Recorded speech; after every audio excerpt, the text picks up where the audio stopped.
오늘은 야고보서 2장에 있는 말씀을 가지고 시험을 넘어 믿음을 보이라고 하는 제목으로 함께 은혜를 나누고자 합니다.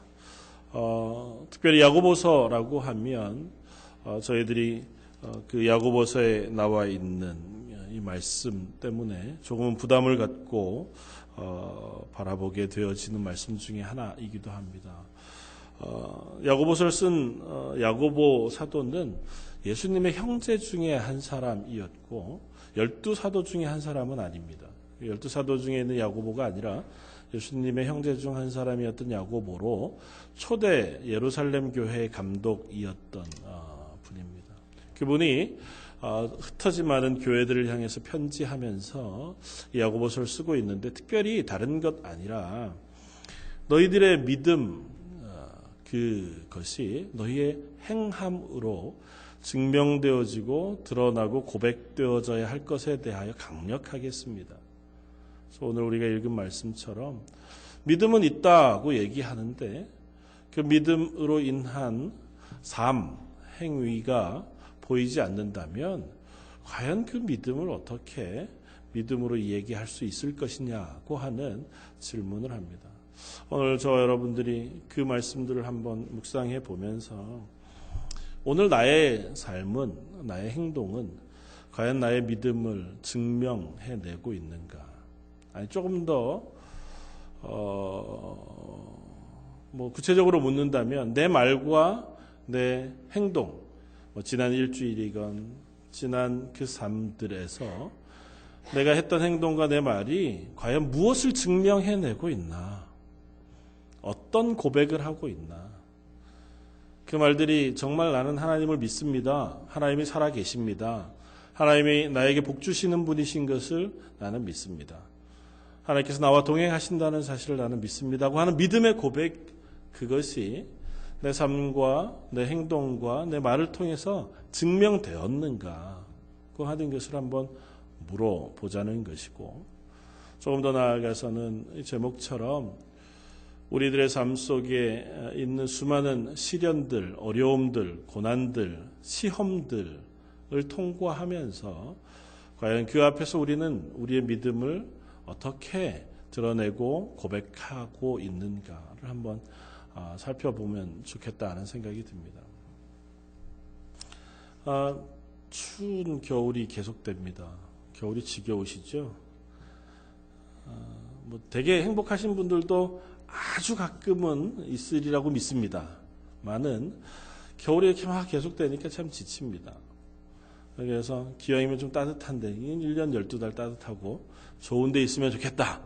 그렇게 생각하지만 많은 사람들의 이야기에 따르면 날씨가 너무 좋은 데 사는 사람들은 게으르다면서요. 좀 덜 지혜롭고 좀 추운 지방, 사계절이 뚜렷한 동네에 사는 사람들이 더 지혜롭고 또 똑똑하고 또 성실하고 열심히 살 수 있다고 얘기합니다. 이유는 그런 거겠죠. 추우니까 움직여야 되고 또 다음 계절을 준비해야 되기도 하고 이런 여러 가지 이유 때문일 겁니다. 마찬가지로 믿음도 그러하다 생각이 되었습니다.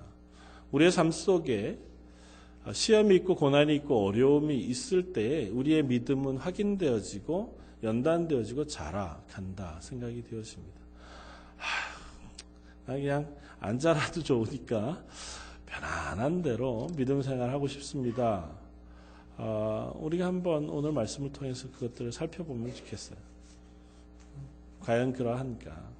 또 내 삶은 그렇다면 어떤 고백 위에 있는가? 특별히 오늘 야고보 사도는 아주 강력한 이야기를 오늘 본문 바로 앞에 합니다. 2장 14절에 야고보 사도는 이렇게 얘기합니다. 내 형제들아, 만일 사람이 믿음이 있노라 하고 행함이 없으면 무슨 유익이 있으려? 그 믿음이 능히 자기를 구원하겠느냐? 너무 강력한 얘기를 하죠. 믿음이 있다. 나는 스스로 얘기해요. 나는 믿습니다. 난 믿는 사람입니다. 난 믿음이 있습니다. 하고 얘기하는데 그의 삶이, 행함이 드러나지 않는다면, 믿음의 행동이 그 삶 속에 보이지 않는다면 정말 그 믿음이 그 사람을 구원하겠느냐고까지 묻습니다. 이게 무슨 가슴 철렁한 얘기인지요? 오늘 야고보 사도의 이야기들은 우리들을 좀 긴장하게 만들 만한 이야기들인 것이 분명합니다.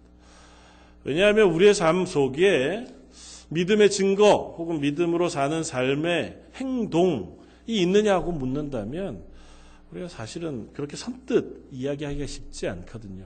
그래도 붙잡는 건 뭐냐 하면 오직 의인은 믿음으로 말미암아 살리라. 하나님의 구원은 오직 믿음으로 얻게 되어진다. 다른 건 몰라도 제가 그건 믿죠. 그거 하나 붙잡고 있었는데 나는 예수님이 날 위해서 죽으신 그 죽으심에 대한 믿음만은 흔들리지 않습니다.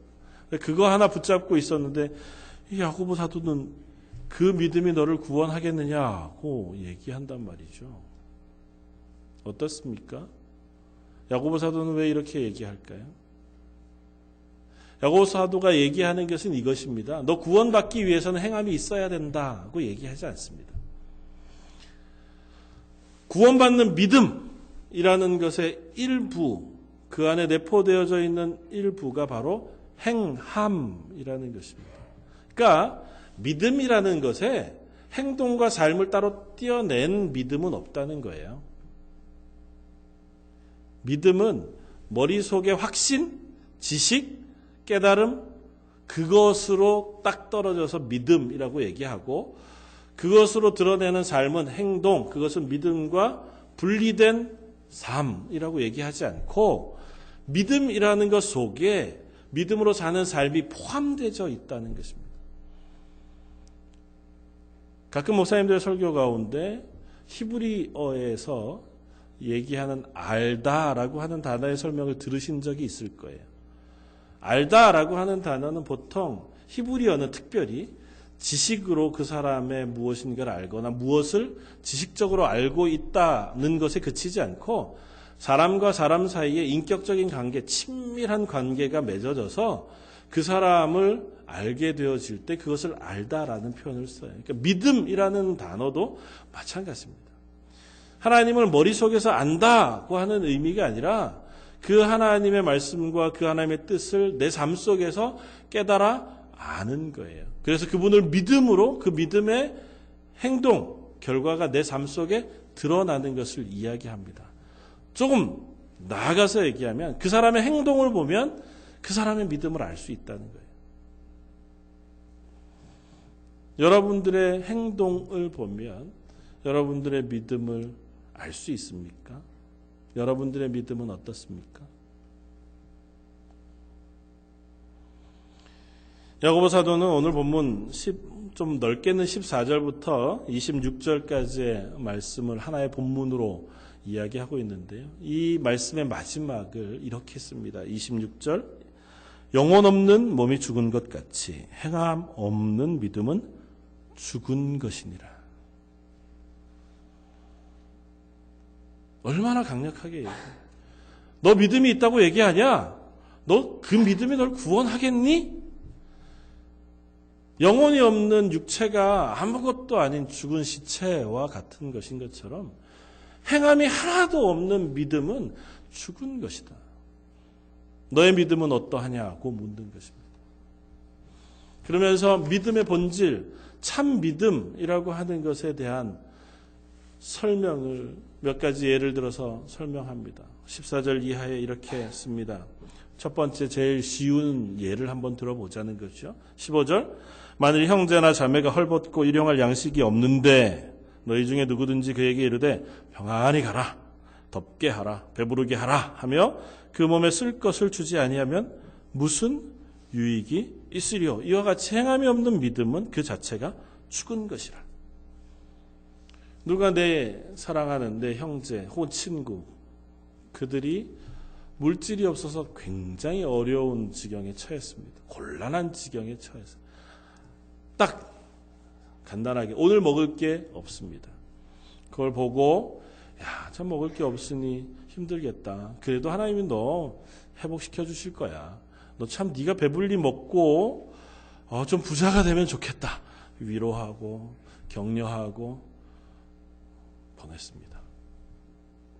나한테 있는 물질은 전혀 그에게 줄 의향이 없었다면 그 행동이 무슨 의미가 있겠느냐고 묻습니다. 위로는 되겠죠. 위로가 될지 안 될지 모르지만 우리 딴에 최선을 다해서 위로했습니다. 좀 더 지나치게 얘기해 볼까요? 내가 널 위해서 기도해 줄게. 하나님이 너를 도와주실 거야. 보냈습니다. 그의 저녁 배고픔이 어떻게 해결이 될까요?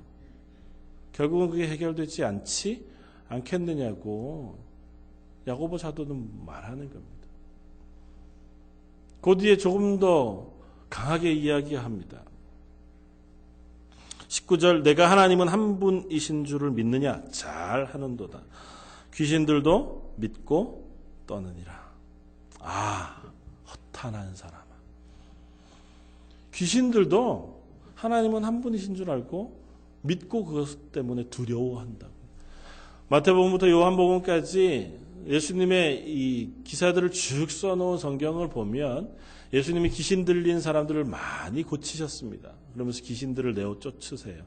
그런데 그때마다 독특하게 그 귀신들이 예수님이 누구신지 압니다. 예수님이 하나님이신 줄 알고 당신이 나와 무슨 상관이 있어서 오늘 나에게 오셔서 나를 쫓아내시냐고 항변해요. 예수님을 두려워하고 무서워합니다.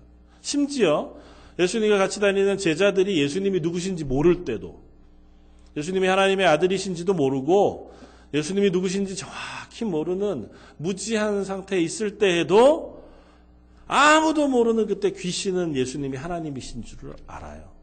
그래서 두려워합니다. 그런 귀신들은 믿음이 있다고 얘기합니까?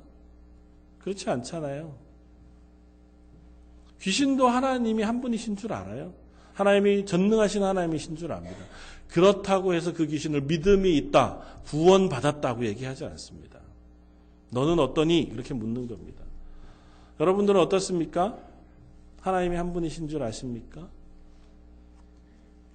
그 한 분 하나님을 믿는 믿음은 여러분들 속에 어떻게 증명되십니까?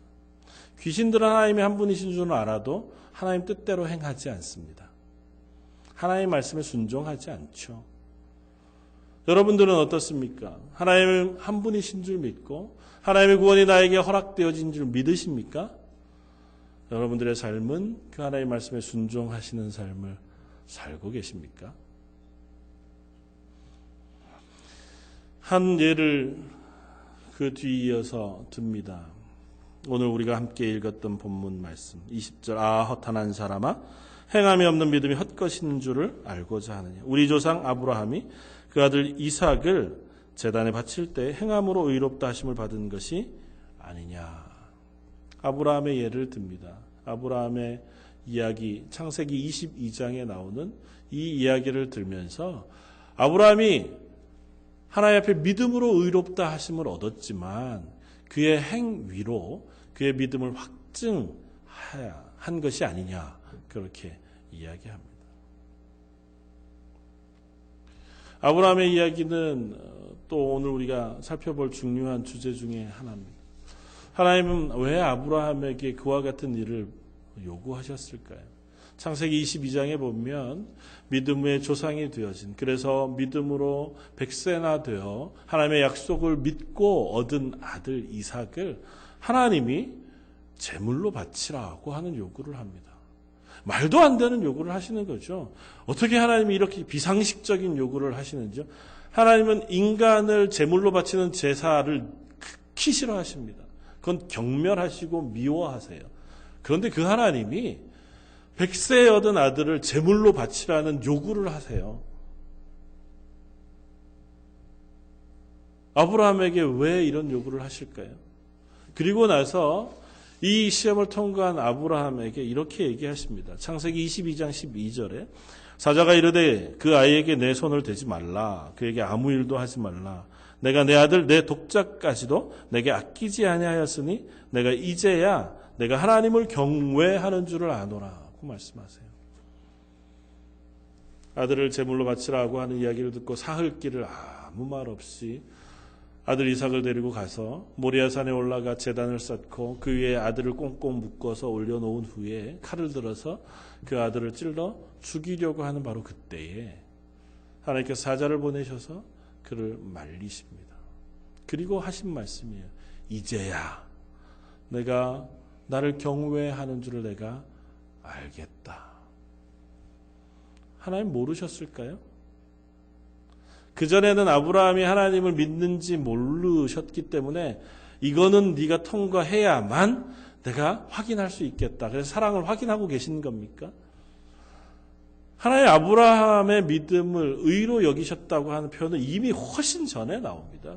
아브라함이 하나님의 약속을 믿으니 이를 의로 여기셨다고 말씀하셨고 아브라함을 내 친구라고 말씀하세요. 심지어 아브라함에게 소돔과 고모라라고 하는 성을 심판하러 가실 때에 내 친구 아브라함에게 그 사실을 내가 숨기지 아니하겠다고 말씀하셔서 아브라함에게 말씀하시기까지 하세요.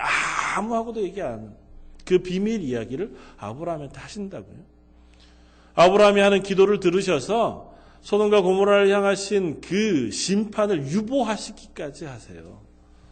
그 하나님이 아브라함의 믿음을 모르셨을까요? 아브라함이 하나님을 신뢰하고 아브라함이 하나님의 말씀에 순종할 사람인 것을 모르셨을까요? 아니, 아브라함의 인생 되도록 하나님께서 그 아브라함을 이렇게 믿음의 사람으로 만들어 오셨어요. 믿음도 주시고 확신도 주시고 격려도 하시고 돌아가는 자리는 이렇게 때려서라도 이 자리까지 몰고 오신 하나님이 그 마음에 믿음이 있는지 없는지를 모르셔서 이 시험을 하셨겠냐고요. 근데 표현을 이렇게 하십니다. 이제야 내가 나를 경외하는 줄 알겠다. 하나님이 우리를 향하여 때로는 시험하십니다. 그리고 그 시험을 통해서 먼저는 하나님의 전능하심을 우리에게 알게 하시기를 원하십니다.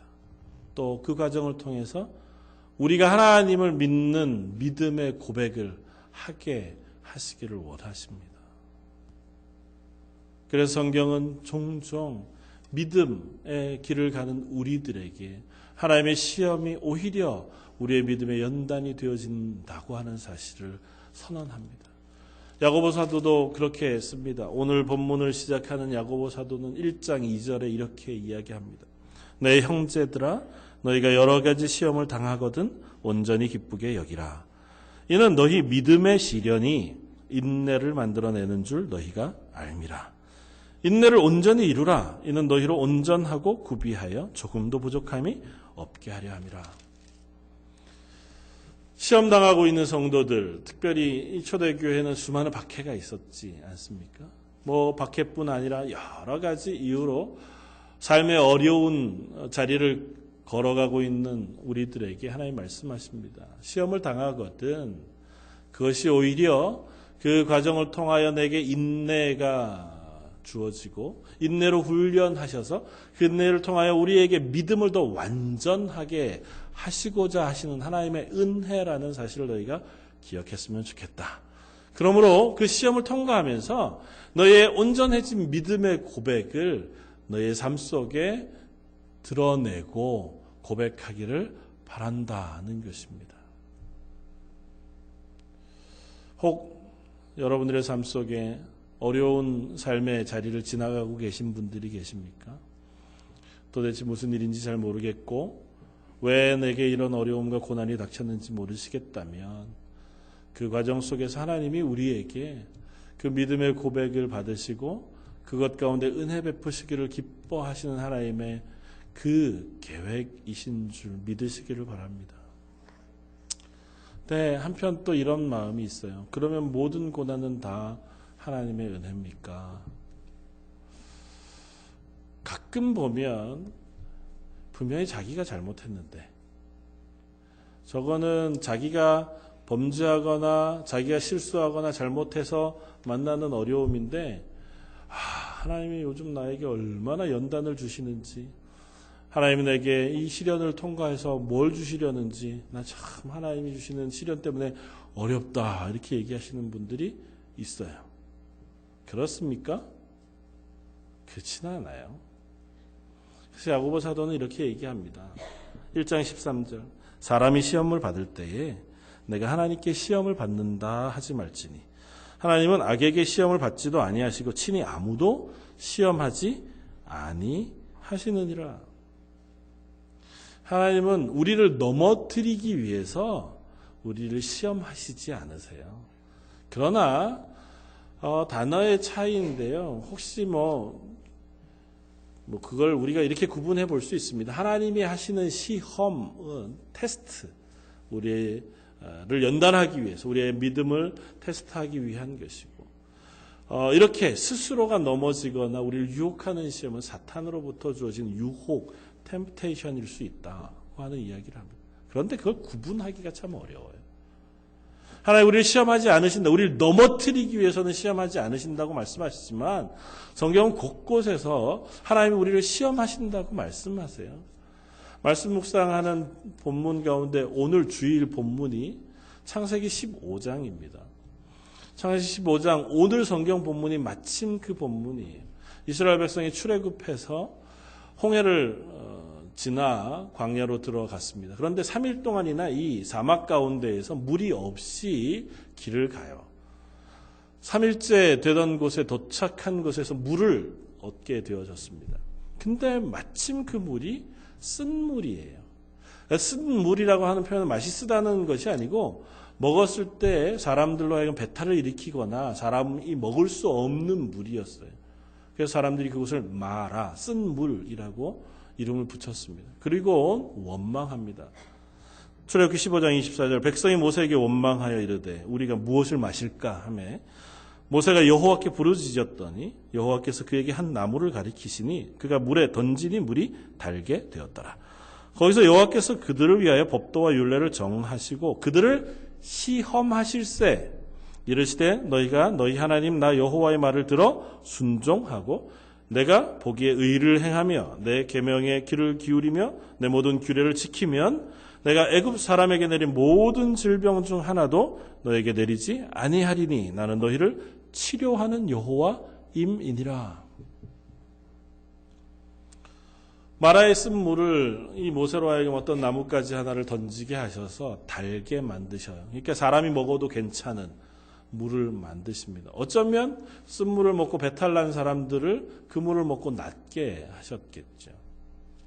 그리고는 말씀하시기를 내가 너에게 법도와 율례를 주어 너희를 시험하겠다고 말씀하세요. 그래서 하나님의 말씀을 듣고 순종하면 하나님이 너희를 치료하시고 보호하시는 하나님이신 사실을 너희로 알게 하시겠다고 말씀하십니다. 좀 간추려서 얘기하면 이렇습니다. 마라에 쓴 물을 먹고 우리가 시험당해요. 그것 때문에 곤란을 겪고 어쩌면 병에 걸리고 힘겨운 자리에 지나갑니다. 그때 하나님의 말씀을 듣고 하나님의 말씀에 순종하고 하나님의 은혜를 구하며 기도하면 하나님께서 그를 낫게 해주시는 경험을 통해서 그로 하여금 하나님이 병을 고치시는 하나님이신 것을 깨닫게 해주시겠다는 겁니다. 저와 여러분들이 이 세상을 살아갑니다. 그냥 편안하게 평탄하게 삶을 살아가도 우리는 하나님을 믿음으로 고백하고 하나님 천지를 창조하신 하나님이신 줄로 믿을 수 있죠. 그러나 만약에 우리가 어떤 병에 걸리거나 어떤 어려운 자리에 놓이게 됐습니다. 그리고 그것으로 인하여 하나님 앞에 간절히 기도하고 하나님의 은혜를 구하다가 하나님은 그 기도를 들으셔서 우리를 낫게 하시고 우리를 그곳에서 건져내시는 체험을 하면 그때는 우리가 조금 더 분명하게 하나님은 내 기도를 들으시는 하나님이신 것을 내가 믿게 되지 않겠습니까? 마라의 쓴물 이야기는 그와 같은 것입니다. 너에게 쓴 물, 그와 같은 곤란한 시험이 주어지는 것은 그 시험을 통하여 하나님이 전능하신 하나님인 것을 너희로 하여금 경험하게 하고 그 경험을 통하여 너희가 하나님을 믿음으로 고백하게 하기 위함이라는 것입니다. 물론 모든 과정이 다 동일하지 않습니다. 때로는 시험을 주시는 것이 하나님이실 수도 있지만 때로는 사탄이 우리들을 향하여 유혹해오는 유혹일 수도 있습니다. 때로는 우리로 실패하여 경험하게 되는 징계의 자리를 걷게 되어지기도 합니다. 그러나 성경을 보면 그 모든 것이 명확히 구분되지 않아요. 사탄의 유혹, 그 시험을 통해서도 하나님은 우리를 자라게 하시고 지키시고 보호하시는 기회를 삼으시기도 합니다. 하나님 우리를 연단하시는 그 과정 속에서도 우리가 그것으로 걸려 넘어져서 우리가 그 자리에 머물러 실패할 때도 없지 않습니다. 하나님이 주시는 시험, 시련은 항상 우리가 그것을 통과하여 성공하는 자리로만 나아가지 못해요. 우리가 연약한 사람이잖아요. 하나님의 시험을 받고 우리가 넘어져 버리고 말면 그것이 하나님이 우리에게 연단으로 주시는 시험이라 할지라도 우리는 실족하여 넘어진 것밖에 더 되겠습니까? 하나님은 그 모든 과정 속에 우리를 하나님을 믿는 믿음의 자리로 나아가게 하시기를 원하십니다. 하나님은 왜 이렇게 우리에게 시험을 주시는 걸까요? 시련을 주시는 걸까요? 먼저는 그 과정을 통해서 하나님이 누구신가를 우리에게 드러내시기 위해서 하나님은 우리에게 시험을 허락하십니다. 하나님께서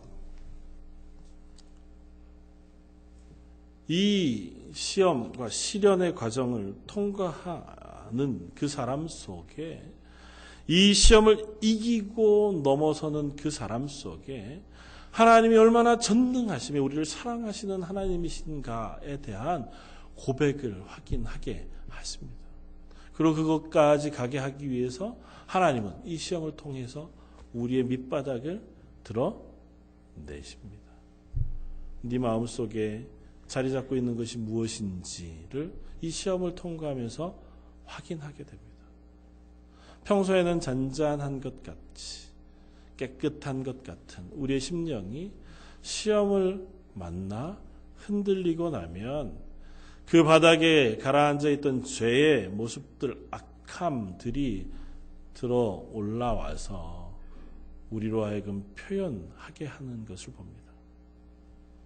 그 시험을 만나야 우리 속에 있는 본질적인 연약함과 악함을 확인하게 돼요. 아무 일 없을 때는 경건한 것 같습니다. 거룩한 것 같고 신실한 것 같습니다. 그런데 어떤 위기에 봉착하고 어떤 어려움에 도착하면 비로소 그 사람의 믿음의 밑바닥이 드러나는 거죠. 그것 때문에 이제는 정말 믿음이 있었던 사람인가 싶을 정도로 낙심하게 되기도 하고 분노하게 되기도 하고 절망하게 되기도 하는 것을 봅니다. 그냥 하나님은 그러면 밑바닥을 드러내시는 것으로만 만족하시느냐? 아니요. 그렇지 않습니다. 그 밑바닥이 드러난 그 사람에게 그 자리에서부터 믿음을 시작하도록 은혜를 베푸십니다. 밑바닥을 봐야 그 다음에 하나님의 도우심을 구하거든요. 아, 그렇구나. 내가 정말 믿음이 없는 사람이구나. 내가 정말 아무것도 아닌 존재였구나. 그 하는 사실을 깨달으면 하나님이 선택한 믿음의 자녀들은 다음은 어디로 갑니까? 하나님, 그러니 내게 은혜를 베풀어 주십시오로 간다고요. 시험을 만나면 내 밑바닥을 확인하는 순간 그 다음에 하나님의 도우심을 구해요. 나로서는 아무것도 할 수 없습니다. 내가 이것을 통과할 수도 없습니다. 내가 이것을 이겨낼 힘도 없습니다. 그런 믿음도 없습니다. 그런 자신도 없습니다. 이제는 하나님이 도와주시지 않으면 제가 이것을 이겨낼 수 없습니다로 가게 하시는 거죠. 그래서 하나님께서 우리로 하여금 그 밑바닥에서부터 다시 믿음을 확인하는 자리로 나아가게 하시는 줄 믿습니다. 저 여러분들에게도 하나님께서 동일한 은혜를 베푸시는 줄 믿습니다.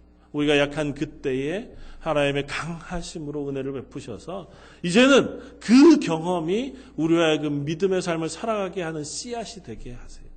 그 이전에는 나의 삶을 통하여 믿음의 증거들을 드러낼 수 없는 사람이었다 할지라도 이 시험과 시련을 통과하면서 이제는 내가 그 과정 속에 믿음으로 살아도 하나님이 나를 지키신다는 경험을 하게 하심으로 그 다음 과정에는 내가 믿음으로 살아낼 수 있는 고백을 받아내신다고요.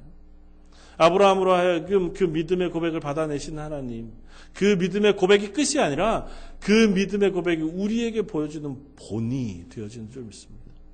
그래서 오고 오는 모든 믿음의 사람들에게 너희의 믿음의 고백은 어떤 것이냐고 묻고 계신 겁니다.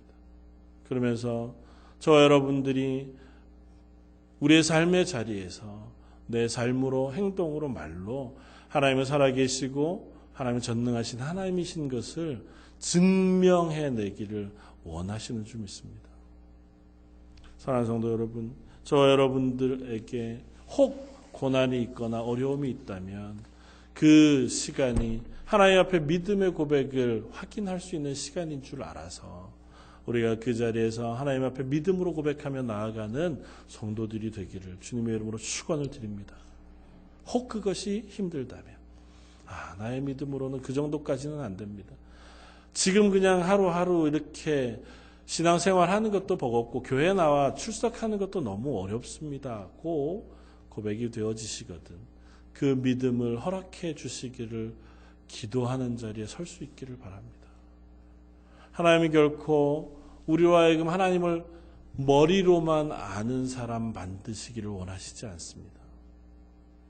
하나님을 가슴 깊이 믿음으로 고백하여 우리 삶 속에 그 믿음의 고백을 따라 사는 믿음의 사람을 만드시기를 원하시는 줄 믿습니다.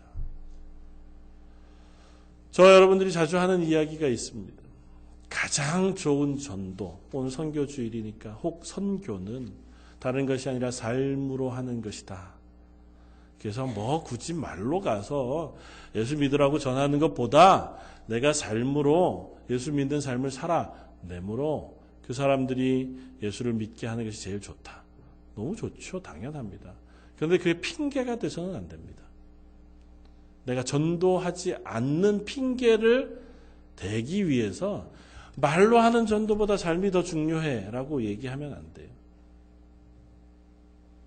그리고 내 삶이 아직 그 믿음으로 증명해낼 만한 삶을 살지 못하니까 이것 먼저 만들어 놓고 나중에 전도할 게가 되면 안 됩니다. 지금 내 말이, 지금 내 행동이 하나님을 믿는 믿음을 증거해낼 수 있도록 우리가 기도하고 애써야 하는 줄 믿습니다. 야고보 사도는 그렇게 얘기합니다. 너의 행동이 너의 믿음을 완성한다. 오늘 우리가 읽었던 마지막 22절은 이렇게 얘기합니다. 내가 보거니와 믿음이 그의 행함과 함께 일하고 행함으로 믿음이 온전하게 되었느니라. 아브라함이 믿는 그 믿음이 그의 행동과 함께 일하고 그의 행함, 하나님 앞에 고백하여 드렸던 그 행동이 그의 믿음을 온전하게 했다고요. 저와 여러분들에게도 동일하게 적용되어지는 줄 믿습니다. 저와 여러분들이 가지고 있는 구원받은 믿음, 구원에 이르는 믿음, 그 믿음은 우리의 행함을 통하여 완전하게 되고 고백되어지는 줄 믿습니다. 저와 여러분들의 삶이 믿음을 고백하며 살아가는 하나님의 사람들이기를 원합니다. 내 말과 행동이, 내 삶이 하나님 앞에 믿음을 증거해내고 드러내고 고백해내는 자리에 서게 되기를 사모하기를 원합니다. 특별히 어려움의 자리, 고난의 자리를 걷고 있는 저와 여러분들이 있다면 그 자리가 더욱더 우리의 믿음을 확인할 수 있는 자리인 것을 알고 하나님 이 환난을, 이 고난을 이겨낼 수 있도록 제게 믿음을 더해 주십시오. 이 과정 속에서 믿음으로 하나님의 은혜를 구할 수 있는 사람 되게 해주십시오. 그렇게 기도하는 저와 여러분들 되시기를 주님의 이름으로 축원을 드립니다. 아멘. 같이 한번 기도하겠습니다. 하나님이 우리들에게 때로는 삶의 어려운 자리를 걷게 하시고 또 때로는 시험하셔서 우리를 믿음의 사람으로 만들어 가시는 줄 믿습니다. 하오나 저희들의 믿음이 아직도 연약하고 부족하여서 그저 하루하루 살아내기에도 힘겹고 또 우리에게 닥친 문제들 그것을 넘어가기가 쉽지 않은 것을 고백합니다. 저희의 연약함을 도우셔서 저희 가운데 하나님의 은혜를 부어 주옵소서. 그래 저희의 삶이 말과 행동이 하나님을 믿는 믿음의 고백 그 열매들을 드러내는 하나님의 사람들 되게 하여 주옵소서. 그와 같은 은혜를 여기에 모여 예배하는 모든 이들에게 부어주시기를 원하오며 모든 말씀 예수님 이름으로 기도드립니다. 아멘.